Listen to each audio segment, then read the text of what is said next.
सच्चाई सच छुपने नहीं देंगे। आदाब, मैं हूं हाफिज़ गुलाम सरवर और आप देख रहे हैं देश की सच्चाई। आशा शब्द तो सुना ही होगा आपने, अगर उसको अंग्रेज़ी में कहेंगे तो होप और उर्दू में कहेंगे तो उम्मीद। लेकिन आशा के जीवन में अगर निराशा आ जाए तो फिर आप क्या कहेंगे। दिल्ली में आशा वर्करों की पीड़ा को सुनने वाला कोई नहीं मिल रहा है। कहने को कहा जाता है कि समाज में आम लोगों को रोज़गार देने के लिए ये भी एक अच्छा तरीक़ा है कि उनको ऐसी ड्यूटी पर लगाई जाए कि वो घर में भी रहें और काम भी कर लें, आय का स्रोत भी हो जाए, सेवा भी हो जाए। लेकिन ऐसा हो नहीं रहा है, ड्यूटी पूरी और वेतन अधूरी। आप देख लें इनके आक्रोश को, ज़रा सा 2 मिनट आप लोग रुकें, कुछ बात आप लोगों के आशा के जीवन में कितनी निराशा है ये बताएंगी, ये जानने के लिए हम बात करेंगे। ज़रा सा मैम आप ये बताइए, नाम आपके संगठन का आशा है, बहुत प्रसिद्ध है, पूरे भारत में आशा वर्कर मिलती है, लेकिन आपके भाषण को सुन के लग रहा था कि बड़ी निराशा है इसमें। क्या आपको सरकार की तरफ से मिलता है, पहले वो आप बताएं। आपने बिल्कुल सही कहा कि हम आशा होकर के भी बड़े निराश है। सरकार की तरफ से हमें मिलते हैं मात्र 3000 रुपये। किस तरह से, किन शर्तों पर? उसके पीछे बहुत सारी शर्तें हैं। अगर हम घर घर जा कर के बच्चों की देखभाल करते हैं, घर घर जा कर के उन बच्चों का टीकाकरण करवाते हैं, घर घर जा कर के उन महिलाओं को परिवार नियोजन के तरीक़ों के बारे में समझाते हैं, घर घर जा कर के उनको साफ़ सफाई के बारे में बताते हैं, जब उन सबको हम ये सारी चीज़ें बताते हैं और हमारे को कुछ पॉइंट दिए गए हैं, जब हमारे वो पॉइंट पूरे हो जाते हैं तो उसके बेस पर पे हमें जा कर के मिलते हैं 3000 रुपये मंथली। बिल्कुल मंथली 3000 रुपये मिलते हैं।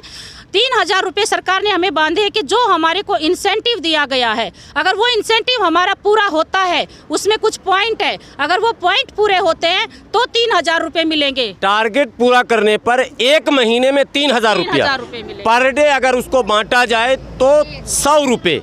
बिल्कुल। ड्यूटी क्या है आपकी? ड्यूटी हमारी 24 घंटे की हमारी ड्यूटी है। ड्यूटी का हमारा कोई समय नहीं है। जिस टाइम भी पेशेंट का फ़ोन आ जाए, जिस टाइम भी डिस्पेंसरी से फ़ोन आ जाए, जिस टाइम भी हॉस्पिटल से फ़ोन आ जाए, हमें उसी टाइम वहाँ पे हाजिर होना है। आप लोगों का ESI कार्ड बनता है क्या? हमारा कोई ESI कार्ड नहीं है। मेडिकल फैसिलिटी कुछ भी नहीं है। कोई मेडिकल सुविधा नहीं? कोई मेडिकल सुविधा नहीं है। अगर हमें अपने परिवार के लिए एक पैरासीटामोल की गोली भी लेनी पड़ती है तो वो भी डॉक्टर द्वारा एक पर्ची बनवा करके, जिस तरीके से एक मरीज जाता है वो लाइन में लग करके पर्ची बनवाता है, उसके बाद डॉक्टर को दिखाता है और दवाई लिखवा करके फिर वो जाता है दवाई लेने के लिए। उसी प्रकार हम सब आशाओं को दवाई मिलती है। अगर सरकार की बड़ी बड़ी घोषणाएं हैं, लेकिन आशा वर्कर जो सबको स्वयं स्वस्थ रखने के लिए लगी रहती हैं, आज वो बता रहे हैं कि आपके पास मेडिकल की कोई फैसिलिटी नहीं। हमारे पास मेडिकल की कोई भी फैसिलिटी नहीं है। एक मरीज को लेकर के जाते हैं तो उसके लिए तो हम सिर्फ गायनी रूम तक हमारा स्टाफ चलता है, सिर्फ गायनी रूम तक।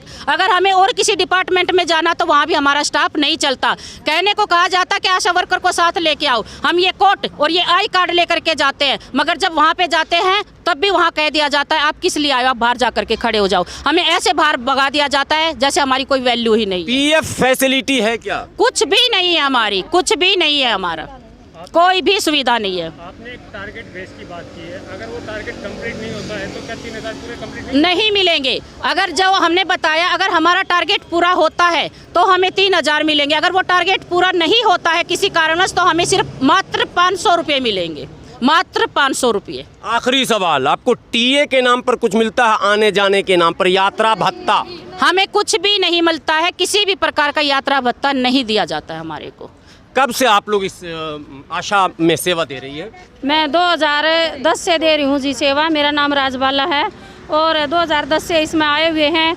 हम शुरू में जब लगे थे 500 रुपये से लगे थे और इस 11 साल हो गए हमें लगभग। अब हमारा सिर्फ 3000 रुपये हुआ है और बाकी हमारी जो काम के ऊपर हमारा पैसा है, जो हम काम करते हैं उसका पैसा मिलता है।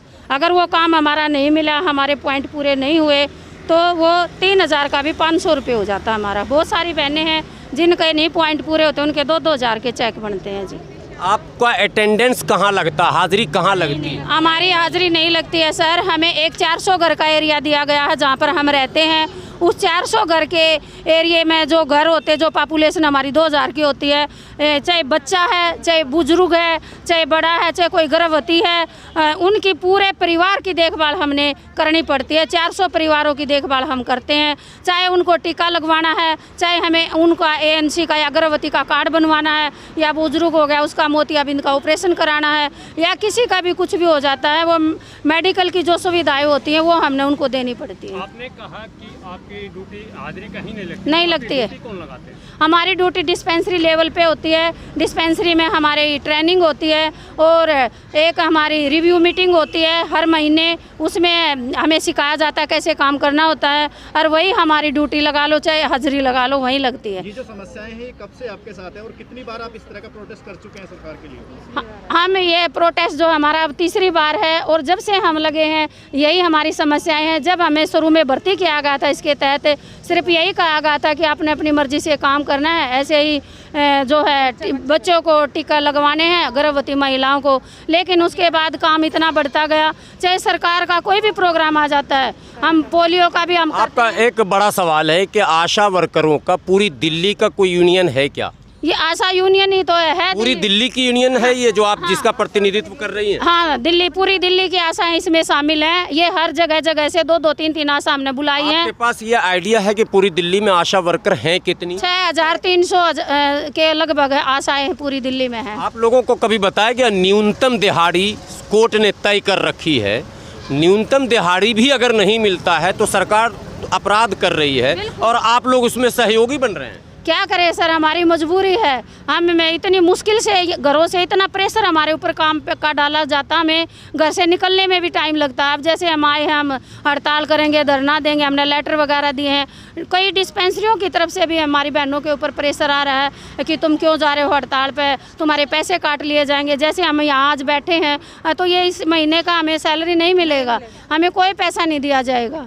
ये हमारे ऊपर से एक दिन एब्सेंट पैसा सब खत्म। एक दिन हम काम नहीं करेंगे ना तो वो पैसा खत्म हो जाता है, क्योंकि हमने कह दिया कि हम धरने पर जा रहे हैं, अपनी मांगे मांगने के लिए।